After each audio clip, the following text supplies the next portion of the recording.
Coruja, agora eu sei por que não olhas para mim. Ele alcançou o auge do sucesso nos anos 60 e 70 na Jovem Guarda, mas vendeu tudo o que tinha em busca de ouro na Serra Pelada e morreu num barranco, pobre e esquecido. O que aconteceu? Décio Scarpelli, que acabou ficando conhecido pelo Brasil apenas como Dino, nasceu em 9 de março de 1942, na cidade de Santos, litoral do estado de São Paulo. Durante a infância no interior, ele não tinha ideia, mas um dia se tornaria um dos nomes mais importantes já apresentados no saudoso e icônico programa Jovem Guarda, juntamente ao seu parceiro Deni, na dupla que formariam. Décio, que anos mais tarde se tornaria Dino, como é conhecido e lembrado até hoje, estudou e se formou como desenhista plástico, mas também era, no geral, um artista plástico. O Dino era um desenhista publicitário das listas amarelas, sabe as listas amarelas? Ele era desenhista publicitário, formado, muito bom, um artista plástico fantástico. Assim, quem o conhecia já notava que havia uma certa predisposição ali para a criatividade, especialmente devido ao seu interesse pelo mundo das artes. Passado o tempo, em meados dos anos 50,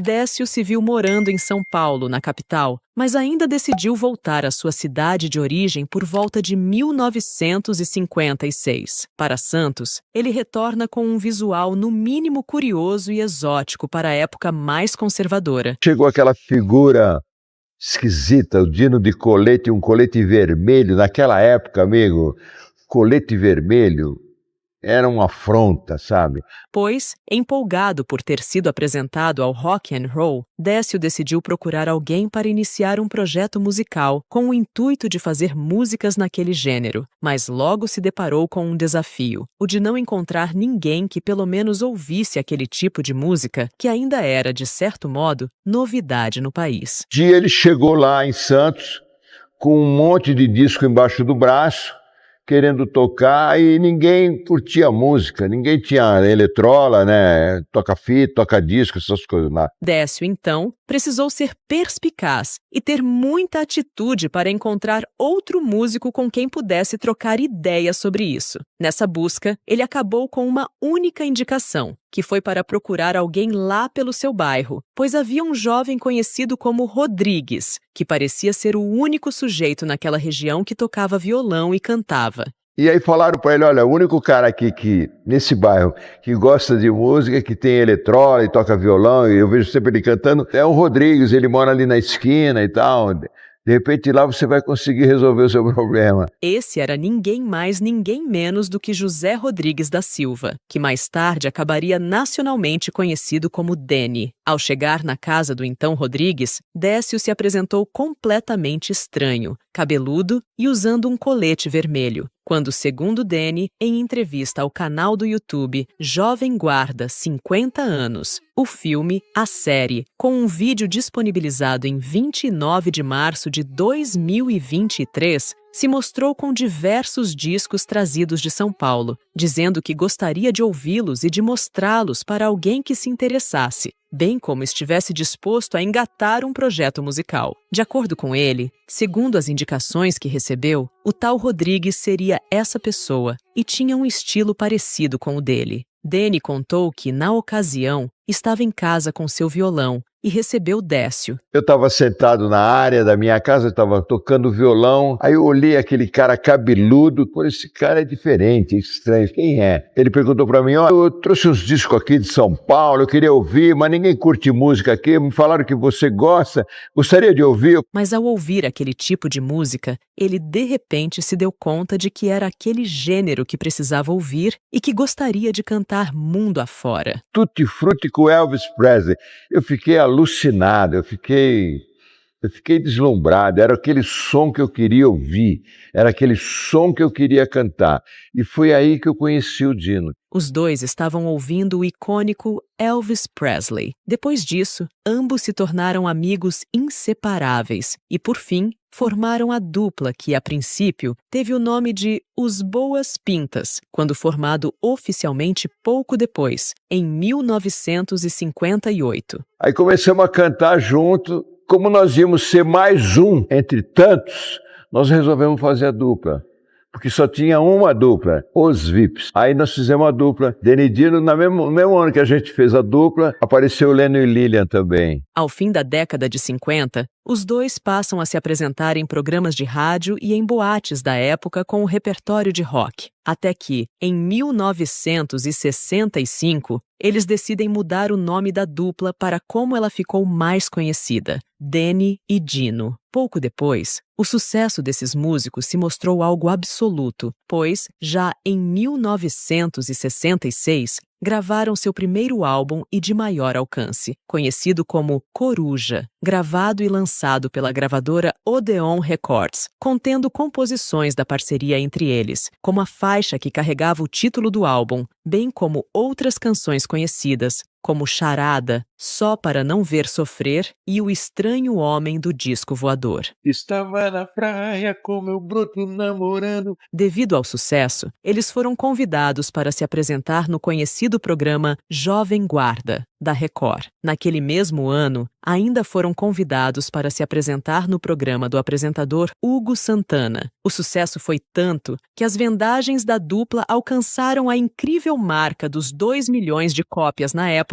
com suas canções ficando conhecidas por todo o país, além de atravessar fronteiras para acabar chegando em vários outros países da América Latina. Já em 1967, eles lançam o segundo disco, que levou o nome da dupla Deni e Dino como título. A partir dali, eles passaram então a ser premiados com discos de ouro e troféus, como o Chico Viola e Roquete Pinto. Foi uma época de ouro, que seguiu de meados dos anos 60 até a década seguinte, período em que seguiram lançando discos contendo hits. A dupla também lançou diversos trabalhos atravessando os anos 70 e chegando nos anos 80, sendo o último de 1982, com o compacto contendo 2 faixas conhecidas, como Não Devo Chorar e O Amor é a Vida. Infelizmente, em 1984, a dupla decide encerrar suas atividades por entender que seu ciclo já havia chegado ao fim. Deni e Dino durou 20 e poucos anos, até 84. Aí acabou a dupla. O nosso ciclo dentro da música tinha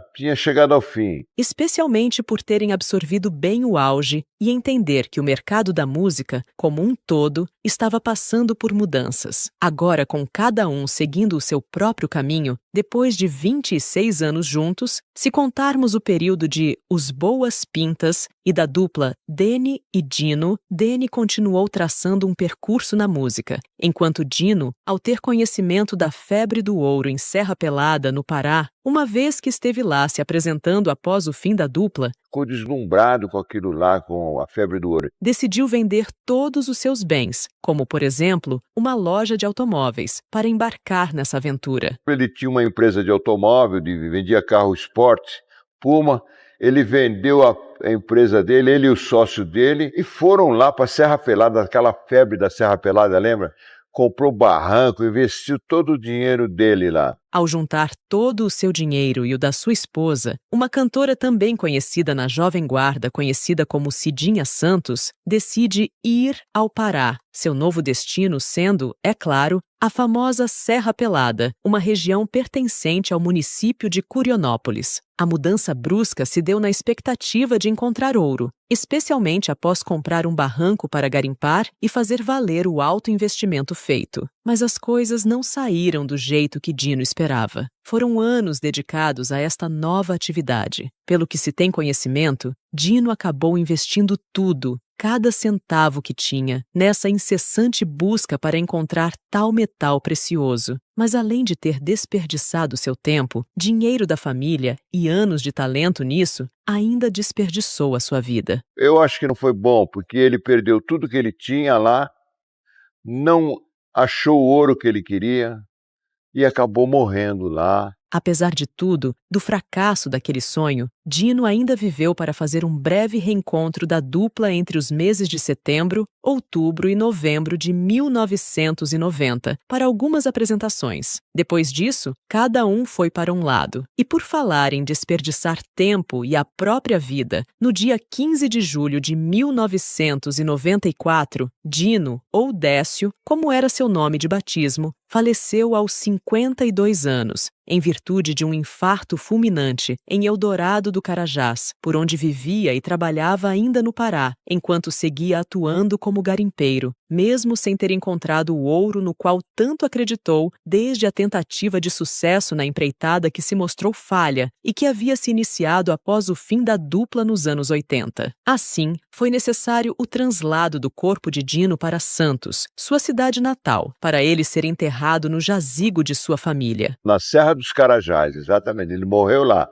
Nós tivemos que buscá-lo, mandar buscá-lo para ele ser enterrado aqui, que tinha o jazigo da família, né, aqui no Araçá. Curiosamente, a data de seu funeral foi 17 de julho de 1994, dia em que a seleção brasileira de futebol se consagrou como tetracampeã do mundo, um dia inesquecível para a nossa nação e que foi muito celebrado do início ao fim, tanto antes quanto, e especialmente, depois da partida. Sobre os festejos, também há algo de curioso relacionado ao funeral do cantor. Segundo Danny, na entrevista concedida e já mencionada, seu amigo dizia a ele e a outros que gostaria de ser enterrado sob celebrações, não tristeza e lágrimas. Assim, gostaria que, após sua morte, houvesse alegria e celebração pela vida, algo que acabou se concretizando mesmo que de maneira indireta. O Dino falava uma coisa interessante, ele falava assim, olha, o dia que eu morrer, eu não quero que ninguém chore. Eu não quero ninguém chorando. Eu quero todo mundo sorrindo, cantando e soltando foguetes, fogos. Danny, o amigo, que ficou marcado por aquelas palavras, viu o Brasil ficar em êxtase, repleto de felicidade logo com o início da partida e, mais tarde, com o título conquistado. Sendo assim, de fato, o enterro de Dino ocorreu em meio ao barulho de fogos, celebrações de desconhecidos e genuína alegria, o que ele desejava quando ainda estava em vida. Você sabe que quando eu estava enterrando o Dino, o Brasil estava entrando em campo e estava todo mundo gritando e soltando fogos. Eu lembrei dele nesse momento.